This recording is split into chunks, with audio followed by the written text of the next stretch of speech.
In this episode, I'm joined by Christopher Watkin, who is the Senior Lecturer in French Studies at Monash University.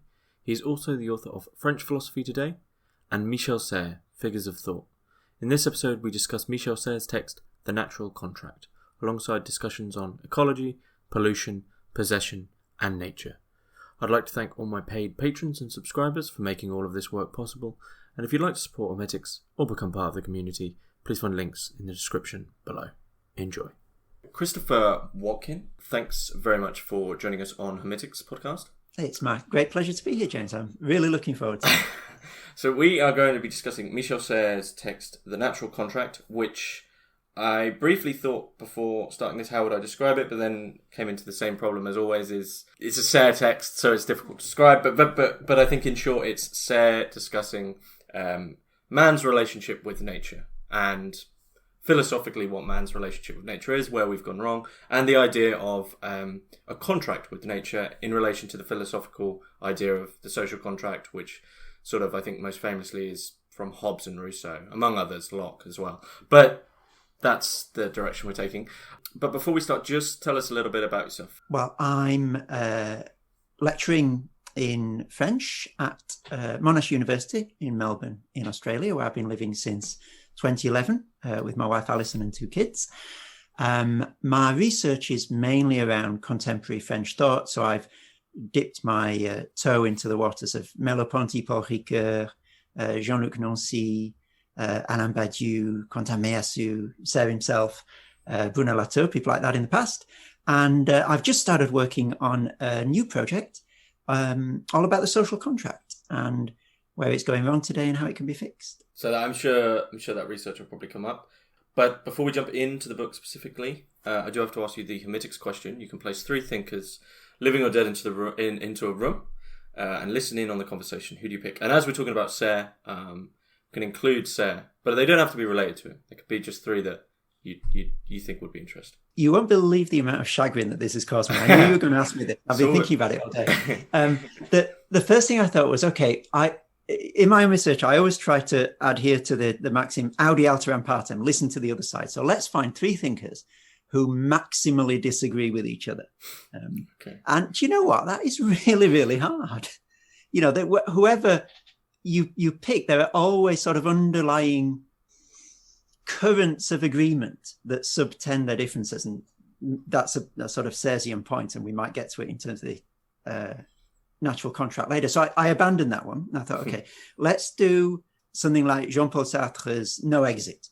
Let's put three people in a room, any two of whom will hate the other one for a particular reason. Mm-hmm. Okay, so that's what I'm going with. And so my three people in Sartre's room are Augustin of Hippo, mm-hmm. René Descartes, mm-hmm. And Michel Serres himself.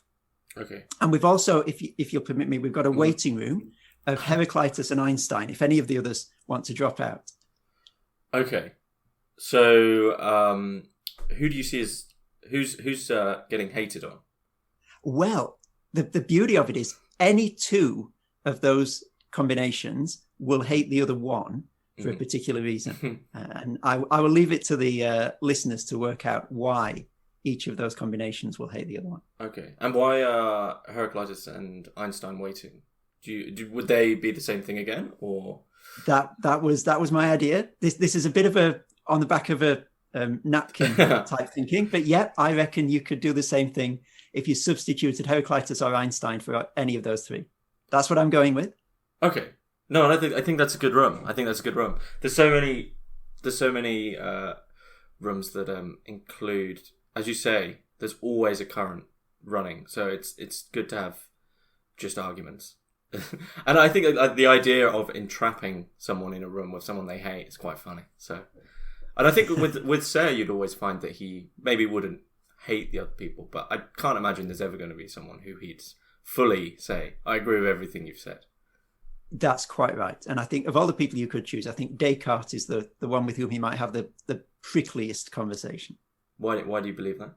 Well, because he writes about Descartes quite a lot in very unsavory terms. So early on in the Leibniz book, mm-hmm. He doesn't really have a good word for Descartes at all. And he contrasts him with Leibniz in quite a stark way.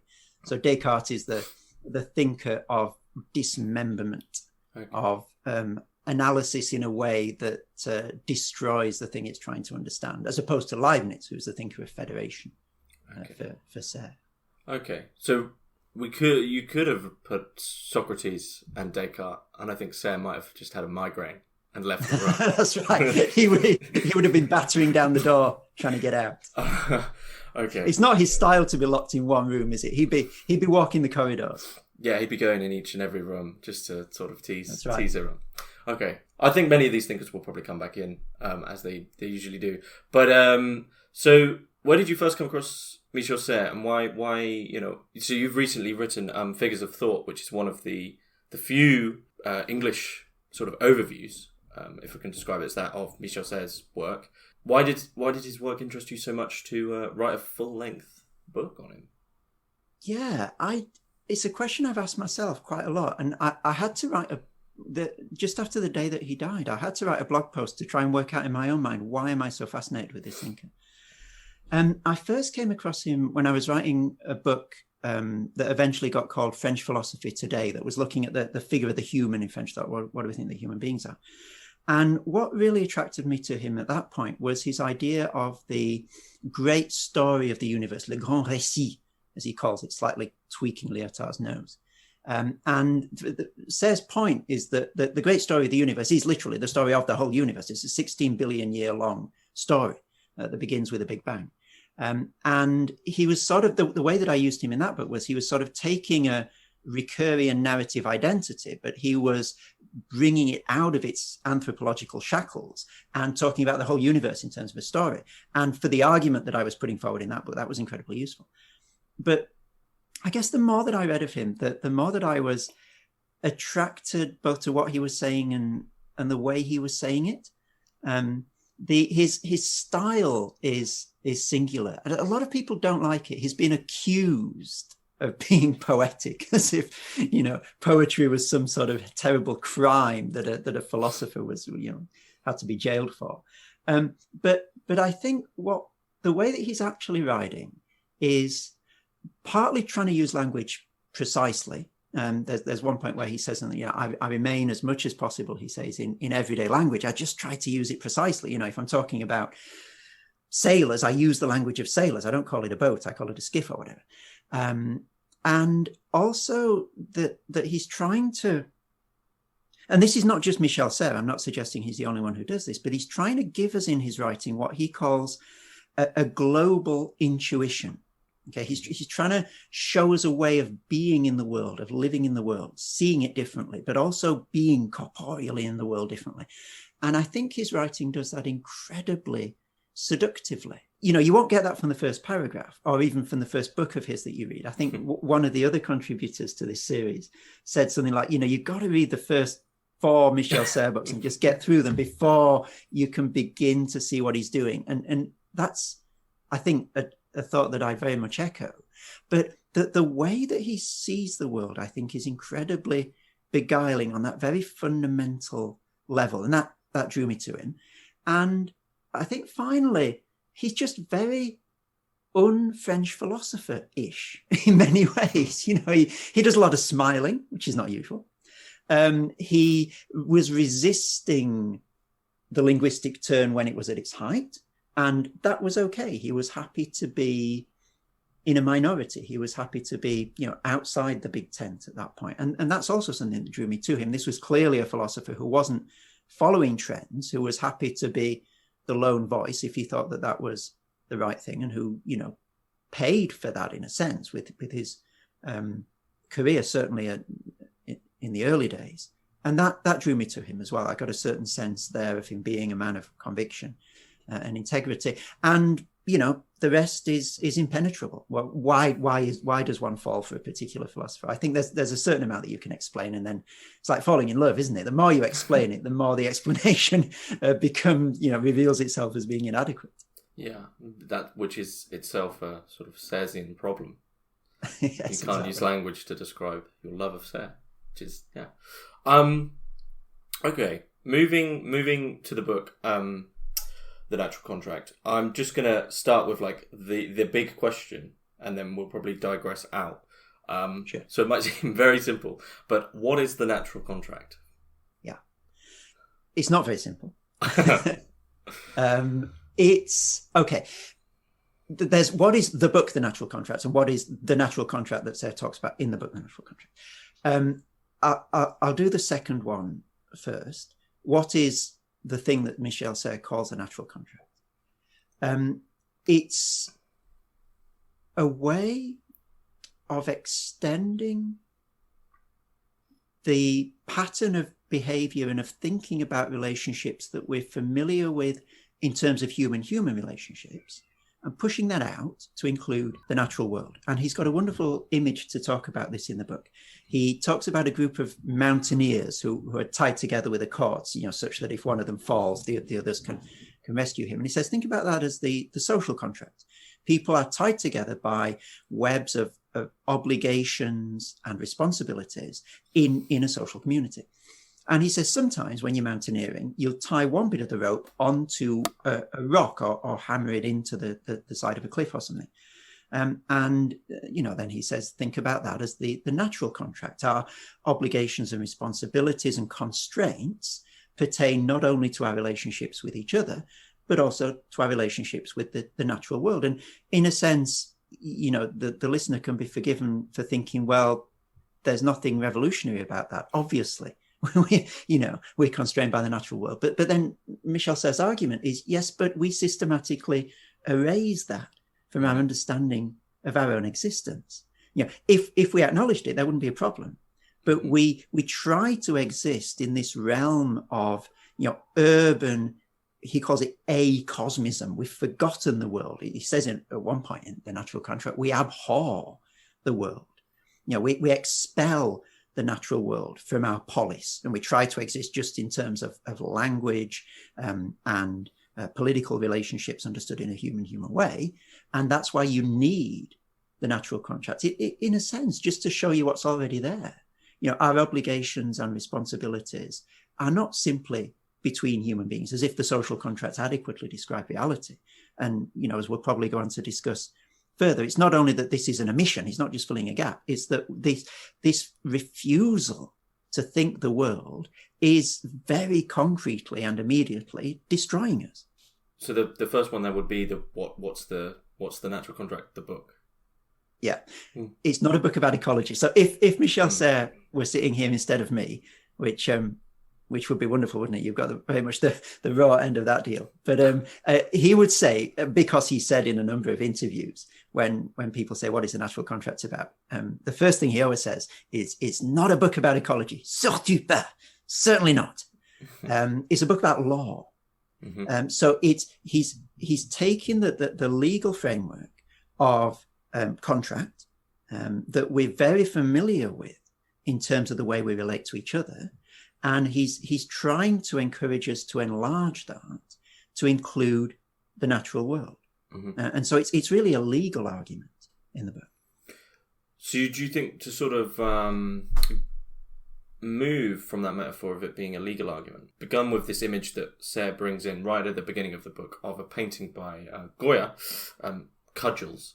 I think is it just called Cudgels? Men with Cudgels. Men with Cudgels, which is Fights with Cudgels. That's the title. Which is two men beating each other with cudgels, as you imagine, but quite does what it says on the tin. It does what it says on the tin, but quite faintly, I would argue, for the painting. If one wasn't too intuitive about the painting, you would actually ignore what they're standing in, and it's painted extremely well by Goya, as all his paintings are. But they are actually sort of and both ankle deep in quicksand. So the idea there is that actually it doesn't really matter which one of them wins, because eventually there is something which is going to take them both down, which they're both ignoring at that point in time. Sort of like arguing over the ownership of a house while it's on fire. Which is, and while you're inside it. Yeah. And, this idea of a contract seems to me, this understanding, there seems to me to be a problem there with this idea of contract, because Serres bringing in this idea that if you were to have a contract between two people, you have an agreement. You say, right, what do you want to do? What do I want to do? And then we both have this agreement on what both going to contractually get at the end. However, the problem with a natural contract, of course, is, well, nature's not the quicksand isn't going to stop. So the contract is almost, you have to begin from the side of nature because their contract is already being drawn and is already drawn. You can't sort of, you can't move. So I wonder what you'd make of that. There's a lot of questions in there. Let's just start pulling at a thread and see where we go. This is an objection to the natural contract that's come a lot and quite reasonably so, although I think Serres does have a very robust answer to it. It's like, well, you're taking this idea that has a very direct application in terms of law. I can sign a contract with you. We both write our names at the bottom of a document and Bob's your uncle. There we go. Mm-hmm. How can that possibly obtain in relation to the natural world? Who's going to sign it? What sort of negotiation can there possibly be? And I think, well, what Serres says, rather than I think what he actually says in relation to that in a number of places is, first of all the same problems obtain for the social contract, he says. Who signed that? When was it signed? Show me the document. There isn't one. And yet the social contract still does important work for us in the way that we think about society. So the fact that nobody signed on the dotted line is not a make or break deal for the social contract. People still are writing books about the social contract and we're still using that language today. So that's not what it's about. Secondly, it is somewhat anthropocentric of us to take the human paradigm of contract signing and to say that any other application of that term of contract must pass through that human gate, if you like. That anything that's called a contract must be negotiated in a human way, with deliberation and so forth, and must be signed on the dotted line. And that's indicative of a broader tendency that Serres pushes against, which is to take one model of something, and he would see human contracts as one model of a broader phenomenon, and to put that in the place of what he calls the umbilical instance. In other words, all contracts must conform to the model of human contracts. Mm-hmm. And if they don't, they're not contracts. Human contracts are the shape through which all contracts must pass, and anything that's not caught in that net isn't a contract, etc. He thinks about it differently. He thinks that human contracts are one instance of a broader phenomenon that you find all through the natural world and all through all sorts of different relationships. That human contracts have their peculiarities, but they're not the only way in which relationships are formed around bonds and constraints and obligations.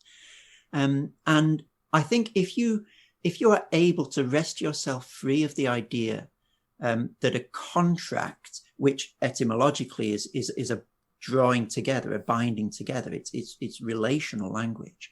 If you're able to draw yourself away from the idea, this anthropocentric idea that must be rational, that there must be a piece of paper and it must be signed, then I think it's very easy to see how you can have a contract with the natural world. The natural world puts certain obligations upon us. Think about gravity, for example. There are certain things that gravity will allow us to do and certain things that it won't.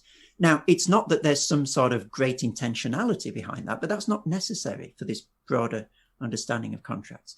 And nor is it simply the case that we are dictated to. I think this was part of the question that you were raising, by the natural world. So if you take the Goya example, you could fill in the quicksand, you could put concrete over it, for example. There is a give and take, but there's a moment at which we doing whatever we want with the natural world will have a feedback effect, will come back to bite us. And that's, very broadly what we're seeing today with the rising global temperatures and so forth. And so it very much is, in that sense, a negotiation. There are certain things that you can do. There are certain constraints that are put on you. And there are certain limits that you reach beyond which bad consequences happen. It sounds very much like a contract at that point, providing you don't have human written paper contracts as the only model of that sort of way of relating to things. Mm-hmm, mm-hmm. So do you think that Serres sees man's contemporary relationship with nature as something which is simply to be overcome, and that we need to move back towards a different form of relationship? By humanity's relationship to nature as it stands, you mean the relationship of mastery and possession and exploitation and parasitism and so forth. Well, yes, if you want to go on living, that would be quite useful. Yeah. I think he wants to move us away from that exclusively parasitic paradigm, which is let's take off a balance sheet everything that's not human, and let's just take from the natural world whatever we want in order to accumulate or increase our human dominance and possession of it. That sort of paradigm is not only partial, in that it's airbrushing out the quicksand into which Goya's pugilists are sinking, but it's also just incredibly damaging and not sustainable long term. So yes, he wants to get us away from that to what he calls in the natural contract and elsewhere much more of a situation of symbiosis. We're living with the natural world, and again, that's a negotiation, that's a contract. And I think this is one of the areas where the natural contract is actually quite subversive to a lot of ecological thought that's out there. So the thinking here is not that we need to retreat and reduce our footprint, and we need to roll culture back and let nature be nature. The thinking is that actually we need to bring the natural world within human structures, primarily the legal structure of contract. So in there's a sense in which the natural contract cuts against a lot of the ecological thought that is, let nature do its own thing, let it flourish, and let's draw back our human impact upon it. Serres is actually saying, let's embrace nature within these contractual structures that we've got, and let's negotiate our living together with it in the same way that two parties to a contract would negotiate their living together. So this seems to me actually, perhaps I'm off the mark here, but it seems quite a strange investigation into the language that we're using with respect to nature and technology as well.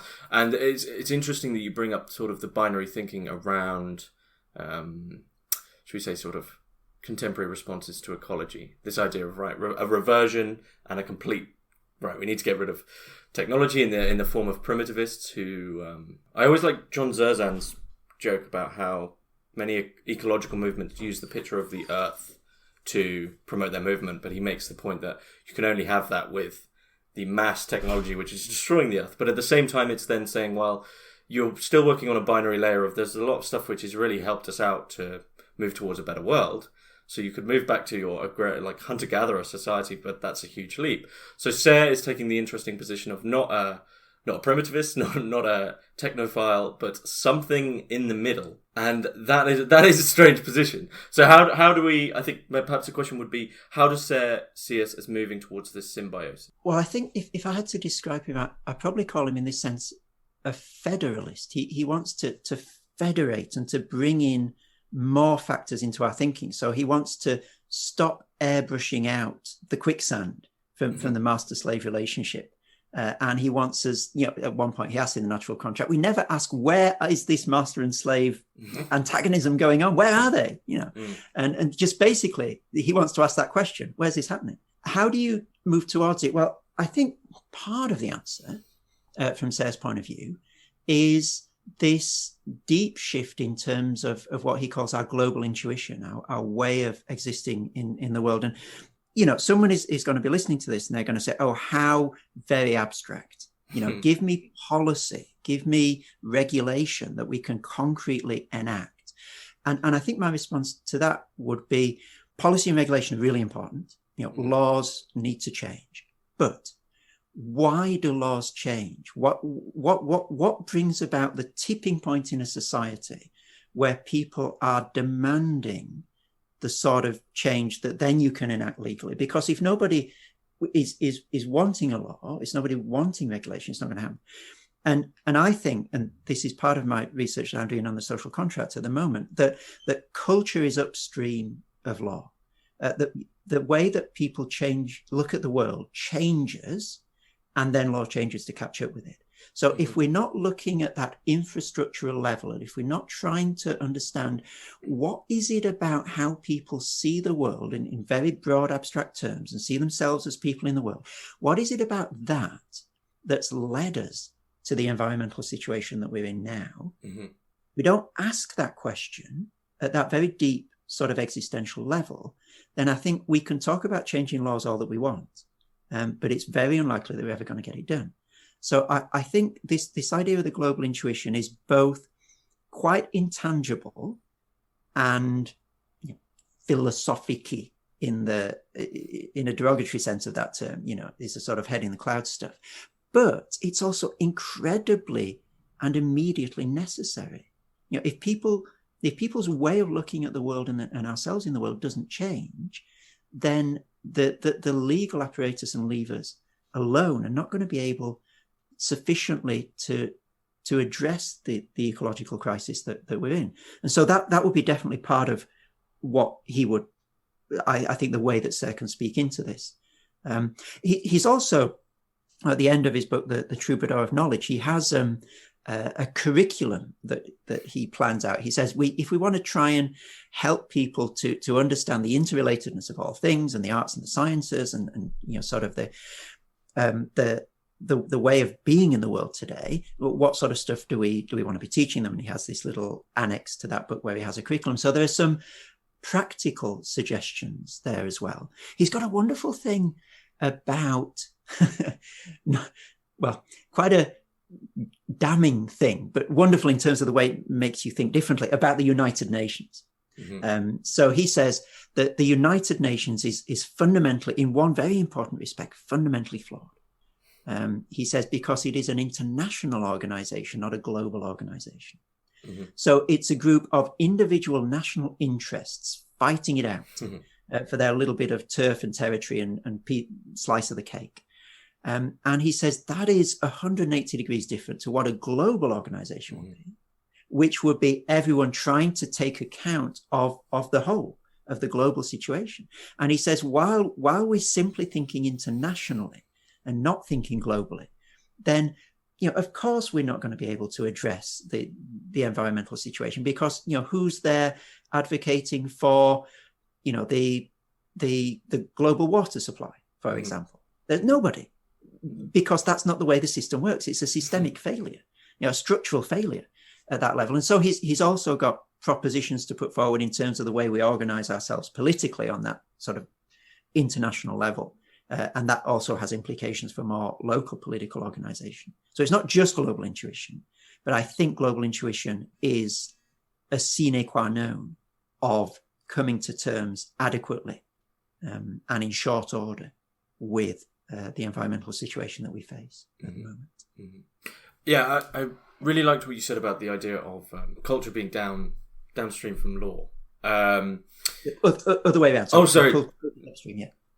Sorry, my bad. So the laws change and then culture changes with it, correct? I think culture changes first. The way that people see things changes. Sorry. Okay. So now you're going to say, no, that's completely wrong. No. That was where I was coming from. So that I just want to reiterate that was what I was trying to say is that this idea for Serres that you need to change the general perspective towards something, because the when you mentioned this it's sort of a lame, but it's actually a very practical example of last year the mass debate around plastic straws and removing plastic straws. And I remember thinking, yeah, that's a step, but you need to step back and actually assess the entire sort of paradigm of consumption that's happening there, and whether or not you need to constantly have these sort of non-reusable, because we got rid of plastic straws, and then you go into the same outlet or you see it and they're still using plastic lids or whatever. So it's like this strange idea that you haven't actually left the entire paradigm or entire language that you're using. So this, you were talking about laws and regulations. If they stay within the same conversation, then nothing's really going to change. So it's like everyone wants to eat their cake and have it too, but you need to step back and sort of address, well, actually, there's probably quite a lot of people who want to have the cake, and there's actually this whole other cake. So I'm really this metaphor isn't going very well, but the whole. I like the idea of multiple cakes. That's got to be good. Yeah, but But I really like the idea that the change in perspective with respect to nature, basically, which is a very simple thing to say. What is the main argument here that's happening? So we might have already sort of touched on it, but so obviously we have to have this contract with nature. But what is the, perhaps I'm a bit of someone who always wants to see the end, but what is the perhaps not a conclusion, because I don't think you'd ever have a conclusion with Serres, but where would this direction lead us? I'm not sure that I completely understand your question. Where would it lead us in terms of if we all became Serresian about this, what would the world look like? Yeah. Perhaps that's a tough question. No, I think just on a very basic level, we stop ignoring the natural world, and this again, that sounds quite abstract and intangible. But just think, for example, and Serres makes this argument in the book about the time frames that are relevant for our commerce with each other, for our relationships with each other. So there's a temporality of the polis, of the social community that excludes nature, which is really quite short term. The electoral cycle is either 4 or 5 years, and it's in many ways useless to look beyond that, and the system militates against you looking beyond that. You're looking where the next paycheck is coming from, for example. So there's a short-termism that's built into this acosmism. But the temporality of the natural world is much, much longer. So he makes the point in the book that it takes 5,000 years for the water in the oceans to mix. So that's a 5,000 year cycle. Nobody thinks in a 5,000 year cycle. And so one thing that it would look like, I think, is that our view of relevant timeframes would change. There's some really interesting research being done at my university, Monash, by the Climate Change Communication Research Hub. And they did this survey and they looked at the literature and they said, what timeframes are relevant when trying to convince people to think in ecological terms, to take care of the environment? And they said, forget long term, people just don't care. 30 to 50 years is the time frame that you need to convince people things will be different in 30 to 50 years, i.e. in your lifetime, and if not, then in the lifetime of your children. Beyond that, it's water off a duck's back. And that again is a function of a global intuition. Like, not everybody in the history of the world has thought like that. 30 to 50 years isn't an anthropological constant. It's the way that we've been conditioned through 10,000 little stimuli and nudges in our culture to think that is the relevant time frame for thinking ecologically. And so, if you want people to think longer term, you can't just put together a television advert where you say, hey, everybody, let's think longer term. That there are fundamental structures of the way that we see the world and the way that we understand ourselves as a species in the world that need to shift in order to have that different temporality. But if we're going to try and live in the world in a better way than we're doing it at the moment, then that's the sort of shift you need. You can't be thinking next electoral cycle and adequately address the climate crisis. It's just, you can't do it. Yeah, I was writing something recently about the idea of normality and tried to work it out. Our iteration of evolutionary man is 200,000 years roughly, and so going off of that, we've had running sort of, you could say, universal running water in the Western world for 0.1% of our lifetime, and this is taken as like almost, I would argue, a priori. You turn on the tap, water comes out, but it's 0.1% of our entire lifespan. So in what sense that is absolutely not normal? And I think the way to think about when we were talking about the master and slave relationship, the idea that this is underneath, and what we've sort of built is this. I think for Serres, you'd almost describe it in a physical, in the birth of physics type of argument, as like a vortex. It's something we need to maintain, and it can only be maintained if we remember that so patient master of nature, which, as you say, nature's cycles just don't care about the lifespan of a human, not in a human way either. It's not like, it doesn't care. It's we're a parasite on that.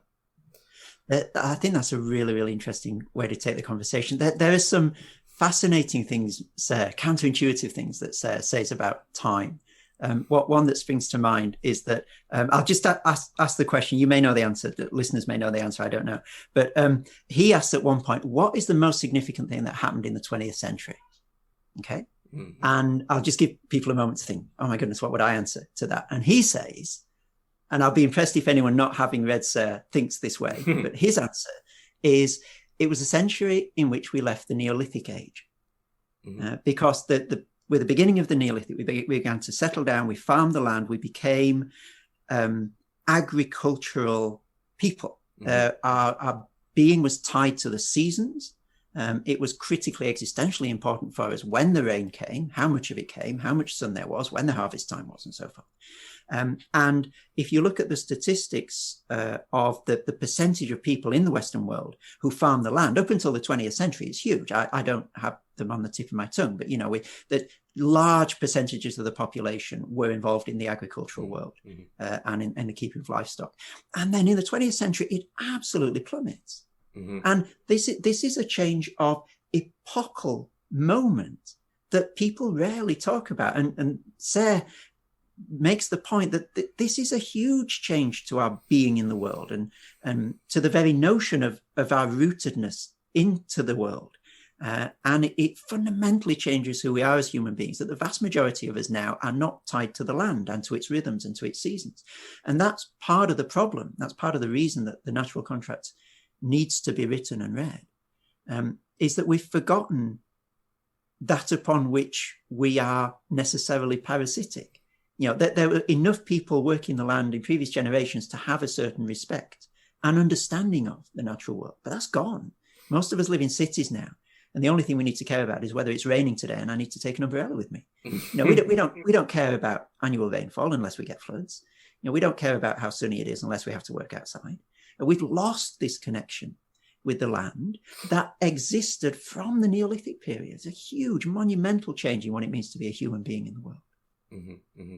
I think I'm sure it's Sarah. I really should know, but he mentions being in the apartment. I believe in which text is it? Is it Times of Crisis? I think he mentions it. But yeah, the idea, that's where your being has become. But it's interesting you mention the Neolithic period. And I think abstractly you could say we're moving from hunter-gatherer nomadism to beginning to form, I guess in Serres' language, tighter and tighter equilibriums, which seem to, as the atomization increases, as it does, there's more vortexes and they're just tighter and tighter. But it reminds me of actually the recent statistic that I believe it was in America, just American statistic, that sort of in the 50s, 80% of people had their own business. So 80% of the whole population. And now it's something like 5%. So everything is moving towards... Yeah, it's crazy. So everyone is moving into these sort of mega structures, and it's sort of horrible because it's the same thing where people no longer have to keep an eye on longer time frames, and we're sort of just being pushed into everyone says live in the present, but it's like, well, that's fine if the present isn't this tiny nano present, which is just a tweet long, I'm not sure Serres theories of time, especially when I was talking to Vera Bullman about the incandescent, are sort of exactly what we're talking about here. This idea of when you look at a mountain, it's our perspective of time is limited to, I don't even know how you'd say it, how contemporary linear time is, just chunked, horrible. Nothing is thought of in different times. Is what I'm trying to say there. Yeah. Absolutely. And I think you can do a very similar thing for space as well. And it's had a really profound impact on what it means to be a human being in the world, just as our changing sense of time has, and our dislocation from the seasons. His argument, it might be an atlas, I'm not sure, is that we're becoming increasingly topological in the space in which we inhabit the world. So previously, your address meant a physical place. You could go to that place and knock on the door and find the person who lived there. That was what an address meant. It's not really what an address means now. It's only junk mail that comes to our physical address now. Our address now is an email address, or some sort of address on the World Wide Web. Which where do you go to find that? Well, it isn't anywhere. It is in another virtual space, which can be, my address can be next to anything. It doesn't work with the same geographical dimensions as a physical address. Any web page can be next to any other one if there's a link on it. And this new way of inhabiting space, where it's all about vectors and topology rather than about physical distances between things, is also fundamentally rewiring the way we see the world, the way we see the accessibility and our right to the accessibility of information, the way we see the difference between the singular and the universal, and all sorts of different fundamental components of our global intuition, I guess. Mm-hmm. Mm-hmm. One thing I think, if this is the first one of these that people are listening to, one thing to reiterate is that you could be mistaken in thinking here that Serres is sort of holds a nostalgia for some sort of quaint, natural French rurality or time in which everything, we were going to the stores and we were baking our own bread and it's all lovely like that. But on the other hand, you would almost be surprised if you read Natural Contract first to find that Serres actually loves Wikipedia and he loves a lot of modern technology and he loves millennials, for instance. And how do you think he combines these two to make that a working relationship? Yeah, the first thing is just to re-emphasize the point that you very helpfully made, that there's no sort of quaint nostalgia in his thought. He wrote a book recently, towards one of the last books that he wrote, C'était mieux avant. I'm not sure if it's translated into English or not, but it's like, it was better back in the day, where he says it wasn't. He's got this hilarious character called Grand-Papa Ronchon, like grumpy grandpa, who's always looking back into the past. And Serres is merciless with him. He says, no, it wasn't better, back in the day when polio and infant mortality and, lack of running water and wars and were, the daily in the newspaper. So absolutely, there's no nostalgia in him at all.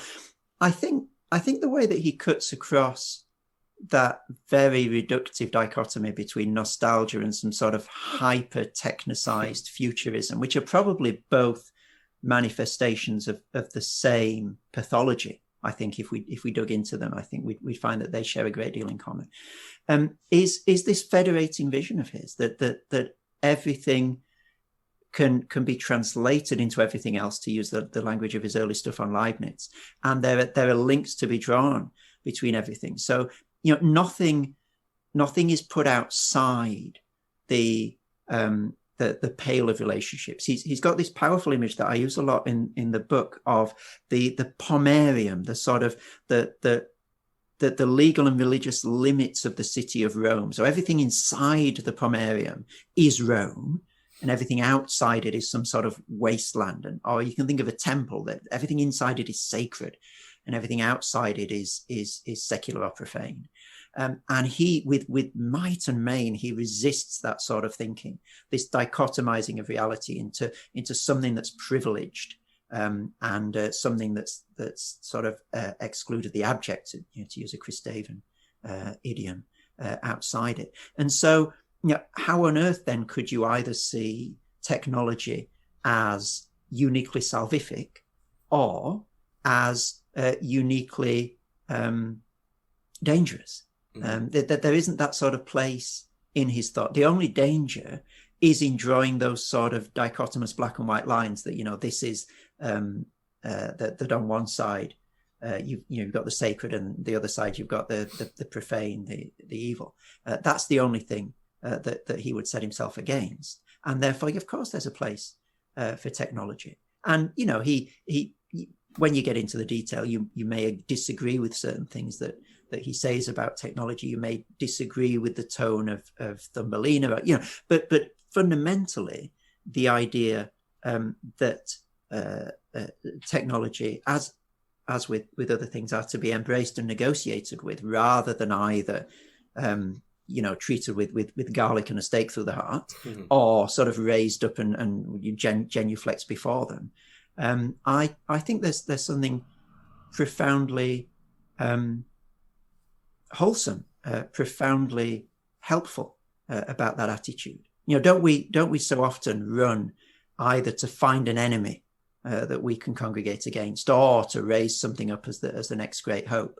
And when have those hopes or those demonizing thoughts ever sort of borne fruit in the way that we thought they would? I don't think that's a helpful way of looking at the world. It's really interesting the direction you took there, because it reminds me, it's a conversation I've had seem to be having quite a lot now, but it's this relationship between civilization, modernity, technology, and nature on one hand, and then nature on the other. I've had recent discussions about Thoreau's Walden, and the contemporary criticisms of that book is biographical. People say, oh, he was only 4 miles away from his home, and his mother came and brought him meals, and people were still walking by. And people are saying, well, it's a complete failure. He was a complete failure, and his project at Walden was a complete failure. And you think, I actually see that as more of a success, because so much of nature writing that my criticisms of Aldo Leopold and Edward Abbey is, the writing's beautiful, but it's beautiful from a complete, absolute negation of where they've come from. So it's beautiful because they're ignoring everything else, which is fine if you want to enter into some sort of almost fetishization of nature where you just ignore the city. But Walden, I think, is better for that, because he can almost enter back into civilization refreshed and understand it from this point of view of, well, I've been here now. And I think perhaps this is what we're talking about, is when you said that the pathology of those two, hyper technology and almost reactionary ecology, they're the same lock-in, the same sort of put down the shutters. We're going to have the cyberpunk dream, or we're going to have the traditionalist dream. It's like you both exist, and they need to have a communication. Yeah, both of them have the French banlieue, a place of banishment. You've got to expel a bunch of stuff outside in order to get what you want, to have those two dreams. And therefore, circling right back to the beginning of what you just said, which I thought was really, really helpful as a summary and a way of moving this on, was that you just don't begin with culture on the one hand and nature on the other hand. You don't set things up that way.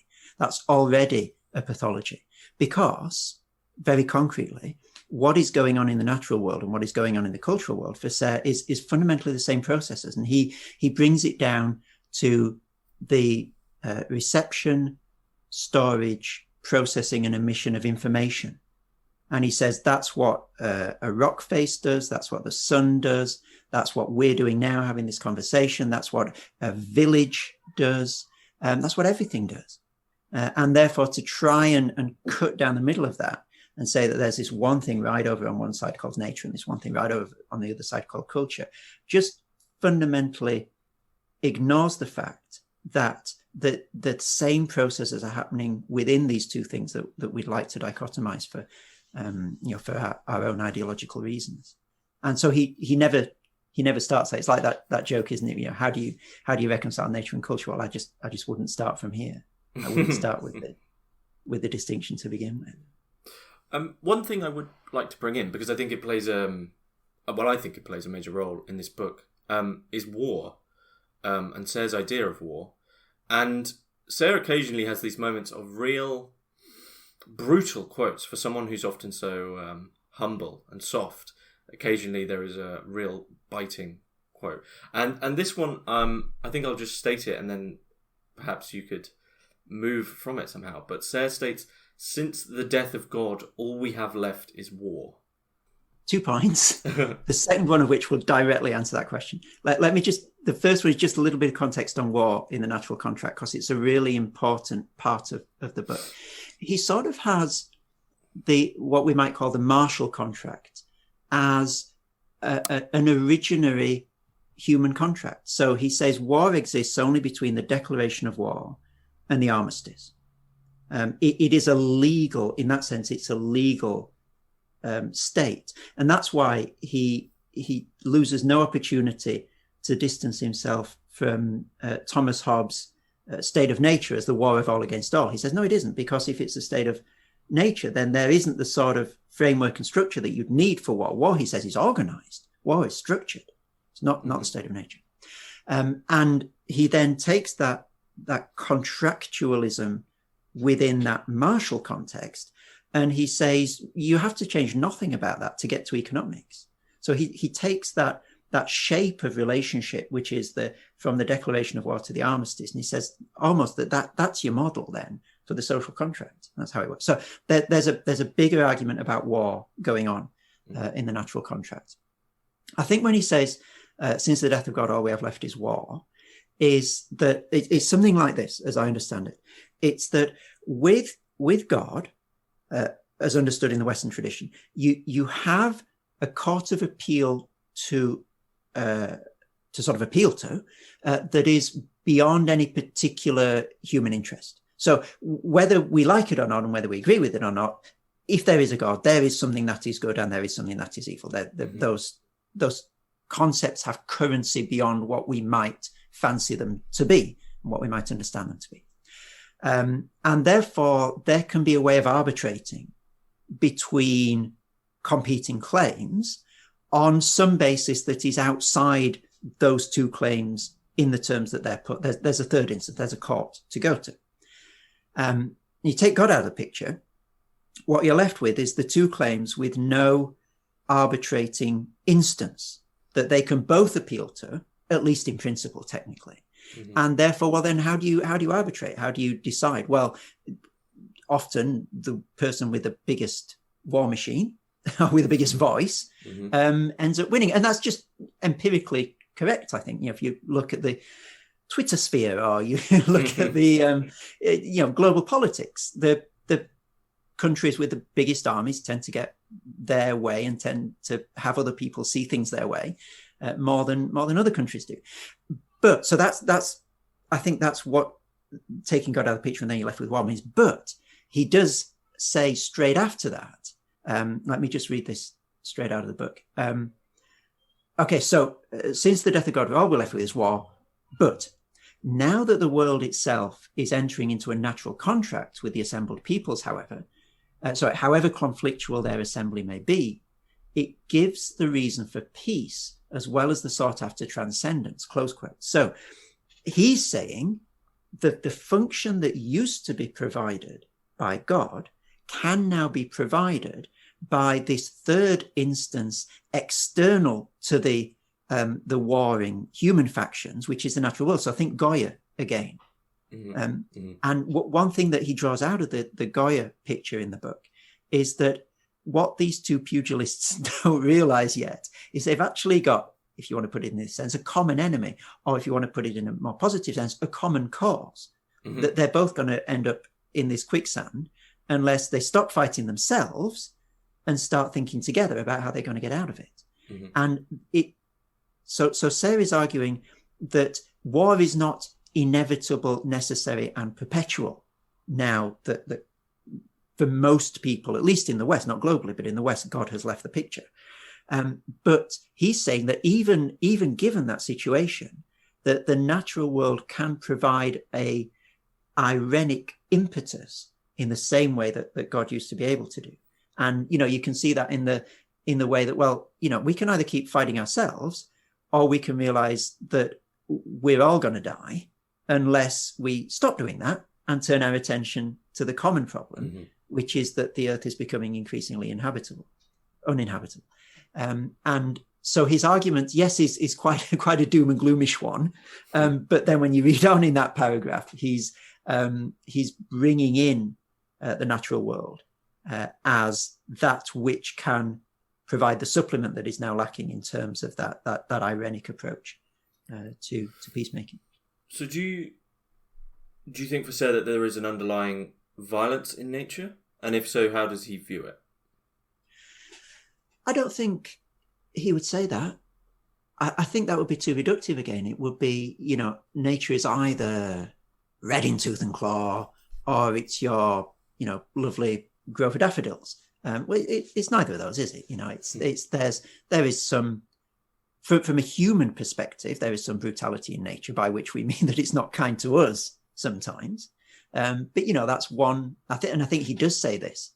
That's one particular perspective. He's got a very provocative way of putting this. He's talking about, I think, I'm going to get this wrong, but let's just say he's talking about cancer at one point, and he says, where's the good and evil in this? There's, for the human being, of course, it's good to cut the cancer out and get rid of it. My goodness, how could you think anything different? But, and I'm slightly parodying his argument here. What about the poor old cancer? It's not very good for that, is it? What about the poor old bacteria? There's always the perspective of the voiceless, I'm continuing to parody, the voiceless bacterial infestation that's not taken into account. And so yes, the natural world is brutal sometimes from a human point of view. Mm-hmm. But part of his way of philosophizing and thinking about the world is that isn't the only point of view. He's not denigrating it. Don't go too far the other way and say, oh, humans count for nothing. We're worthless and useless. No, absolutely not. But you don't have to go all that way to acknowledge that there are points of view that are not ours, for which the natural world might not be brutal in the ways that we conceive it to be brutal. And so I guess that would be my way of coming at that question from a slightly different angle. It's neither brutal nor wonderfully beatifically beneficent, but in addition, those things assume an anthropocentric viewpoint that he wants to tease apart and question, and at least get us to acknowledge as our viewpoint, rather than the 0 degree way of understanding the world and the universe, and there can never be any other. Yeah, this it seems that the sort of beginning and moving towards an natural contract would be this perspective shift, and it makes me think of the passage of the salad bowl in the natural contract, where the salad bowl is passed around, and states that if one was to just spit in the salad bowl, all of a sudden that salad is yours, unless of course someone would want to dabble in your pollution. But this seems to be both a metaphor towards pollution, but also possession in a way. Staking your claim, marking a border and saying, right, this is mine. How do you think Serres views this notion that we have of possession as, does he see it as entirely negative? Or do you think that there's something in that for Serres where we can move towards a more symbiotic relationship with nature? Wow. No, it's a brilliant question, and it's the question that he tries to answer with the book Le Malpropre, Malfeasance in English, is essentially an answer to the question that you've just asked. So he takes a book to answer that question. let me just try and pull out a couple of things from Malfeasance. No, it's not bad. Again, you can't. It's the same as you can't just pigeonhole technology and say, oh, it's terrible and we're going to hell in a handcart because of technology. And neither can you say, technology is our savior and we've got no more problems anymore.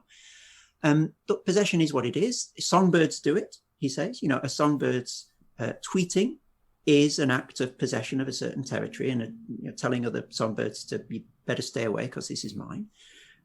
He talks about the chanting of a sports crowd.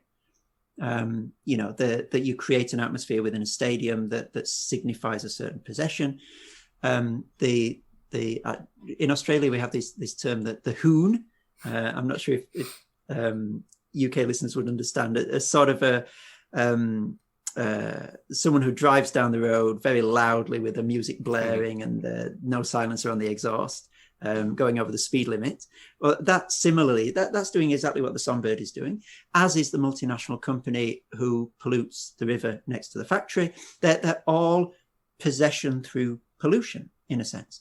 And that suite of examples shows you that it's not uniformly execrable, nor is it uniformly delightful. In a sense, it is what it is, and it can be damaging.